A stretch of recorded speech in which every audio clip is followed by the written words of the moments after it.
My dog groomer called me and asked, "Why does your dog respond to commands in a language you claim not to speak?" I stared at my phone, confused. "What are you talking about?" "Your dog, Apollo," Melissa said. "He wouldn't listen to English commands, but when my assistant spoke Russian, he obeyed perfectly." My stomach dropped. "Russian?" She said sit in Russian as a joke, and he sat instantly. Then stay and come. He responded to everything flawlessly. I adopted Apollo from a rescue 3 months ago. Stray German Shepherd. No collar, no microchip, just wandering the streets. Maybe he picked it up somewhere, I said. "This level of training takes months," Melissa said. "Someone taught him Russian commands." I thanked her and hung up, staring at Apollo, who was sprawled on my couch like he owned the place. He looked back at me with those big brown eyes, completely innocent. I pulled up Google Translate and typed in basic commands. Sit, stay, come, down. I walked over to Apollo and said the Russian word for sit. He sat immediately. My hands started shaking. I tried stay in Russian. He stayed, eyes locked on mine. I tried down. He dropped to the floor without hesitation. This dog wasn't a stray. Someone trained him extensively, and that someone was Russian. I called the rescue shelter and demanded answers. After being transferred 3 times, someone finally remembered him. We picked him up near the industrial district. Closed warehouse area. No microchip, no collar, no missing reports. What warehouse? One of those old storage facilities off Highway 7. Why? I hung up and opened Google Maps. Highway 7 Industrial District. I grabbed my keys. Apollo followed me to the door. 20 minutes later, I pulled up to the 3rd warehouse on my list. The first 2 were empty,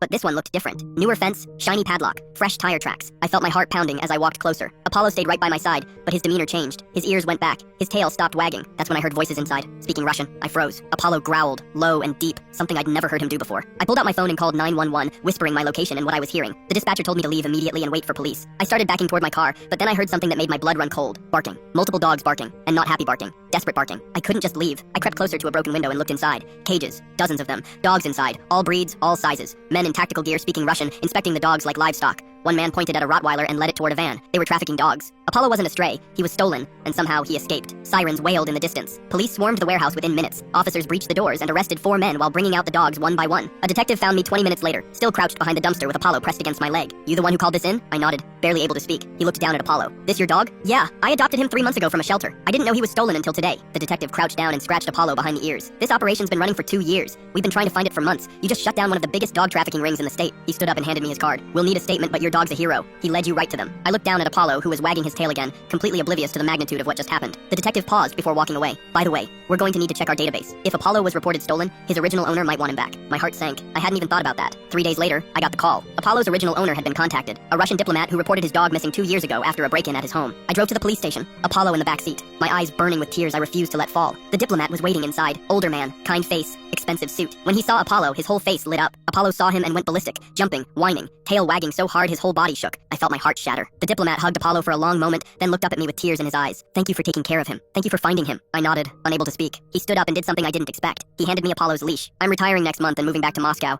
I can't take him on the plane and he's been through enough. He's happy with you. I can see that." He scratched Apollo one last time. Besides, he always loved Americans more than Russians anyway. Apollo stayed with me. The diplomat visits twice a year, and I finally taught Apollo commands in English, though he still responds better to Russian.